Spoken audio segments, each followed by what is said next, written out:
ఖండిస్తున్నాం. రఘురామకృష్ణరాజు గారికి హెచ్చరిస్తున్నాం. All India Forward Bloc Bhimavaram division సెక్రటరీని.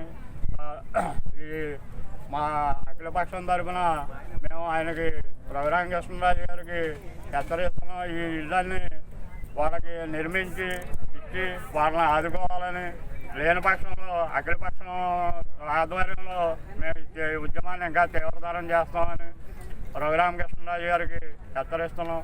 అలాగే ఈ పేదలకు కూడా, ఈ పేదల్ని కొంతమందికి ఎవరో 9 మందికి 8 మందికి ఇచ్చారన్నారు పట్టాలు. కనబడి వాళ్ళకి ఎక్కడ వాళ్ళకి నివాసాలు చూపించకుండా వాళ్ళని రోడ్డు మీద పడేశారు.